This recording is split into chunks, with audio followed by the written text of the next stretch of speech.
lundi au vendredi de 21h à 21h15, retrouvez l'émission Encouragement. 15 minutes d'encouragement rien que pour vous sur Christ Autrement Radio. Bonsoir à vous et bienvenue sur la radio et restez connectés avec nous, restez branchés car nous sommes là pour vous servir et pour vous encourager. L'émission Encouragement, c'est tous les soirs à 21h jusqu'à 21h15. On peut déborder un peu, mais ne vous inquiétez surtout pas, on ne sera pas long. On essaie de vous donner quelque chose de court, bien et précis afin que vous soyez bénis. Bonsoir Pétula, bonsoir Aurélie. Bonsoir. Comment ça va? Ça va. Gloire à Dieu. Ce soir, nous allons parler d'un sacrifice complet. Alors, est-ce que vous savez de quoi nous allons parler ce soir, un sacrifice complet? Oui. Elles disent oui, Pétula, elle veut pas répondre. Oui, c'est le sacrifice de Jésus. Oui, en tout cas, nous allons parler d'un sacrifice complet, parce qu'un sacrifice incomplet n'est pas un sacrifice. Et Jésus-Christ, lui, il est venu pour accomplir un sacrifice complet pour nous, afin que nous soyons bénis, restaurés, sauvés par sa grâce. Et pour cela, nous vous conseillons de rester à l'écoute, parce que ce soir, vous allez entendre des choses merveilleuses de la part du Saint-Esprit. Amen. Alors, nous allons commencer avec le jour le plus important dans l'année religieuse juive était le jour du grand pardon. Oui. Connu aujourd'hui donc sous le nom de Yom Kippour. Oui. Donc, c'est dans ce jour seulement que le grand sacrificateur allait dans le Saint des Saints. Oui, c'est le seul moment qu'il avait le droit d'y aller. Pas avant. Voilà. Ni après. Voilà. Il fallait qu'il soit réglé comme une montre afin d'y aller. Donc, il allait dans le Saint des Saints avec le sang du sacrifice qui couvrait donc les péchés d'Israël pendant une année supplémentaire. Oui, c'est qu'ils allaient une fois par année avec le sang afin que le Seigneur puisse leur pardonner. Et là, ils étaient couverts encore pour une année. Ils devaient répéter ça continuellement. Voilà. Donc, nous allons voir donc dans Lévitique, chapitre 16, verset 14. Alors, il est écrit, c'est-à-dire en fait le grand sacrificateur, prendra du sang du taureau et il fera l'aspersion avec son doigt sur le devant du propitiatoire vers l'Orient. Et en plus, le taureau devait être parfait. Parfait. Pas de tache, même pas une miette. Le taureau était... Il prenait le temps de regarder comment... Le taureau était là pour ça. Si le taureau était boiteux, le sacrifice n'était pas accordé. Le pardon n'était même pas accordé. Il fallait que ce soit une bête vraiment parfaite, sans tache, ni ride. Et c'est pourquoi normalement on dirait toujours c'est l'ombre des choses à venir. Ce qui faisait qu'on voyait normalement que les taureaux étaient sans tache, sans ride, sans rien, mais c'était un taureau vraiment beau, magnifique. Et on voit avec l'arrivée de Jésus, Jésus est venu sans tache ni ride. Jésus, lui, il était parfait, il était parfait, il était l'agneau de Dieu qui devait venir et mourir pour ôter le péché du monde. Et c'est pourquoi je vous encourage de marcher selon comme Jésus vous demande de marcher, afin que le sang a toute son efficacité dans votre vie. Amen. Donc, après, il fera avec son doigt 7 fois l'aspersion du sang devant le propitiatoire. Oui, parce que le chiffre 7, nous savons que le chiffre 7, c'est un chiffre parfait. Le chiffre 7, c'est le chiffre de Dieu lui-même. En tout cas, le 7, c'était 7 fois. Et plus tard, nous allons voir autre chose, mais nous n'allons pas le développer ce soir, mais nous avons l'occasion de le développer demain soir. Continue. Alors en fait, seul le sang effectivement pouvait offrir ce qu'on appelle la propitiation pour les péchés du peuple de Dieu. Voilà oui. L'importance en fait du sang, pourquoi le sang est si important et quelle était dans son utilité. Oui, dans son utilité afin que le sang puisse vraiment nous racheter, nous pardonner, afin que nous ayons toute la grâce de Dieu sur nous. Le sang a son efficacité. Le sang a son efficacité. C'est pourquoi nous ne devions pas marcher n'importe comment, parce que Jésus a tout payé pour nous. Son sang a versé pour nous. Et c'est pourquoi nous allons lire une définition de propitiation. La propitiation, en fait, Donc, en fait, c'est l'acte d'écarter la colère par l'offrande d'un don. En fait, c'est vrai que la définition est beaucoup plus longue. Vas-y, tu peux y aller. Donc, en fait, c'est l'acte d'écarter la colère par l'offrande d'un don. Ce mot, en fait, est utilisé en rapport avec l'Holocauste qui sert d'expiation. L'Holocauste qui est donc le sacrifice. Donc, pour les hommes de l'Ancien Testament, il était parfaitement normal et compréhensible que Dieu, juste juge, puisse s'irriter chaque jour contre les méchants. Car Dieu est vigoureusement opposé au mal sous toutes ses formes.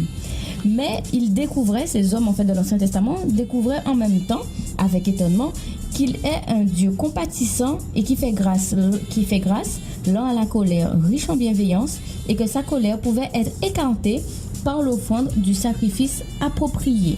Oui, c'est pourquoi il y avait le jour du grand pardon. Voilà. Et en fait, ce sang, donc effectivement, devait être amené dans la présence du Dieu Tout-Puissant, dans le Saint des Saints, obligatoirement, pour être donc accepté par Dieu, pour que cet acte soit accepté par le Seigneur.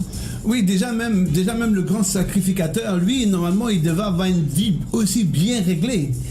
Une vie qui glorifie Dieu, parce que n'importe qui pouvait pas amener le sang dans le lieu très saint. Oui, il se mettait en danger. Il se mettait en danger parce que les gens qui étaient dehors, ils étaient là pour observer si le sacrificateur notamment ressortait. Effectivement. Et il y avait même, je crois, un fil qui était attaché. Il avait des clochettes en fait. Exactement. Voilà, tant qu'il faisait du bruit, donc il était. Il était vivant. Mais si il ne ressortait pas, il était mort. Il fallait tirer par le fil. Mais aussi la vie du peuple aussi était en danger parce que le pardon n'avait pas été accordé. Voilà. Et puis si le sacrificateur y restait, personne ne pouvait aller le retirer. Personne ne pouvait pas aller. Parce que c'est lui seulement qui avait l'ordre, qui avait le plan défini de Dieu pour pouvoir entrer dans le lieu très saint, pour pouvoir amener le sang afin pour qu'on puisse avoir le pardon de Dieu. Mais maintenant, la chose a été inversée. Maintenant, nous avons cette grâce, nous pouvons aller dans le lieu très saint, mais à travers de Jésus de Nazareth qui a versé son sang pour nous. Maintenant, je dirais même les choses se sont facilitées. Mais dans cette facilité-là, certaines personnes s'y perdent à chercher toutes sortes d'explications. Mais nous avons le sang de Jésus-Christ de Nazareth. Nous avons sa grâce. Alors nous devions marcher dans sa grâce, mais nous devions marcher dans la sanctification et dans la sainteté. C'est possible, c'est accessible la sanctification et la sainteté. Mais tout cela, il faut renoncer au péché. Il faut marcher selon la grâce de Dieu. Il faut s'appuyer sur l'agneau. Il faut éliminer le péché. Il faut marcher dans l'obéissance. Il faut appliquer le sang de Jésus-Christ de Nazareth et surtout connaître la parole de Dieu. Et quand on marche selon la parole de Dieu, maintenant le sang a son efficacité. Et si on marche dans l'obéissance de la parole, systématiquement on dit oui à la sainteté et à la sanctification. Amen. Et en fait, donc particularité effectivement du sang du sacrifice, donc qui était apporté dans le Saint des Saints en présence du Dieu Tout-Puissant, il devait être aspergé 7 fois. Oui. Et cette répétition n'est effectivement pas une coïncidence, puisque dans la Bible, en fait, le chiffre 7 indique l'œuvre du Saint-Esprit. C'est aussi le chiffre de la plénitude et le chiffre de la perfection. Le chiffre de la plénitude, oui. Le chiffre du Saint-Esprit. Oui. Et le chiffre de la perfection. Alors, il y a des gens qui utilisent souvent le chiffre 7. Mais pour utiliser ce chiffre 7, il faut connaître déjà la signification et il faut déjà faire ce qu'il faut afin de vivre dans la plénitude, afin de vivre dans la perfection et aussi afin de vivre dans la perfection. Dans la plénitude. Dans la plénitude. Et aussi, parce qu'il y a 3 significations. Oui, donc l'œuvre du Saint-Esprit. Et l'œuvre du Saint-Esprit. Alors on ne peut pas dire normalement, bon, le chiffre 7, voilà, il ne faut pas le prendre comme ça. Mais il faut le prendre dans le bon sens. Et pour vivre dans la plénitude, et pour vivre encore dans la perfection. Et encore Et dans les œuvres du Saint-Esprit. Dans les œuvres du Saint-Esprit, il faut marcher selon la parole, il faut être dans l'obéissance. Amen. Parce que si on n'est pas dans l'obéissance, on ne peut pas vivre ces choses-là. On ne peut pas appliquer ces choses-là dans notre vie. Mais si on élimine le péché, et si on marche selon comme Dieu veut que nous puissions marcher, alors là, ça sera différent. Maintenant, nous pourrons vivre selon la grandeur et la puissance de Dieu. Parce que Jésus est venu pour nous sauver, pour nous restaurer, pour nous donner la vie. C'est pourquoi dans l'émission Encouragement, tous les soirs, nous vous encourageons de marcher dans la vérité, dans la sainteté, dans la sanctification et d'abandonner tout ce qui est mal, tout ce qui est mauvais, qui ne glorifie pas Dieu, afin que votre vie soit en harmonie avec Dieu, afin que l'aspersion du sang soit dans toute sa plénitude dans votre vie, afin qu'il puisse protéger tous les recoins de votre vie, de votre famille, de votre travail, partout où vos pieds vont fouler. C'est pourquoi il faut vivre dans l'obéissance de la parole. Amen. Et effectivement, comme tu disais tout à l'heure, donc Jésus étant l'exemple parfait, eh bien, cette règle donc a été observée aussi donc avec exactitude dans la manière dont Jésus a répandu son sang. Et son sang a été versé donc précisément 7 fois avant que le sacrifice soit complet. Son sang a été versé 7 fois. Mais nous allons vous laisser un peu sur votre faim. Nous allons vous dire de revenir demain soir afin de pouvoir entendre les 7 fois. Et cela, c'est dans votre Bible. Et là, vous allez voir que demain soir, nous allons en parler. En tout cas, le sang a été versé pour nous. Et le sang a été complet. Le sang n'a pas été versé à moitié. Le sang a coulé afin que Pétula soit libre, afin qu'Aurélie soit libre, afin que je sois libre, afin que tous nous soyons protégés par le sang de Jésus-Christ de Nazareth, afin que nous soyons restaurés. Parce que si le sang a coulé, Pétula, c'était pas pour rien. Amen. Le sang a coulé afin que nous soyons sauvés. C'est pourquoi nous devions avoir du respect pour le sang de l'agneau, pour le sang de Jésus-Christ de Nazareth. Amen. Voilà. Et pour ce soir, la prière de ce soir. Alors, merci Seigneur pour le sang de Jésus.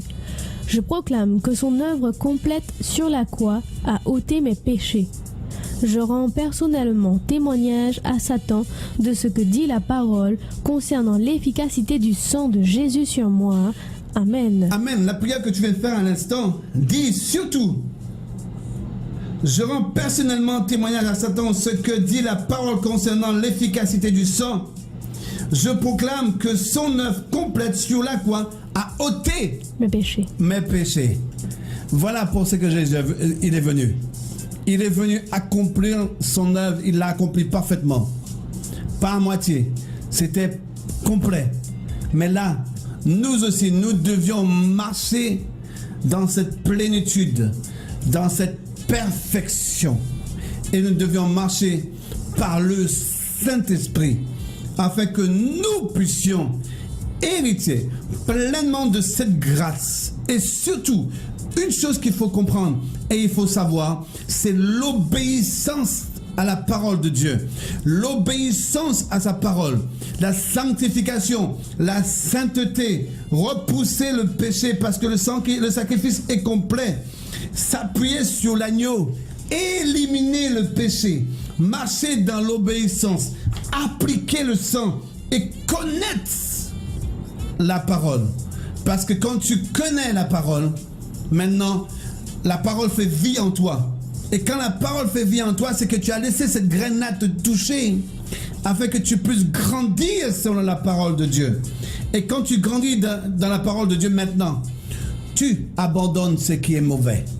Et tu marches selon la vérité et selon la parole de Dieu, comme lui il le veut. Et comme lui, il veut que tu puisses marcher.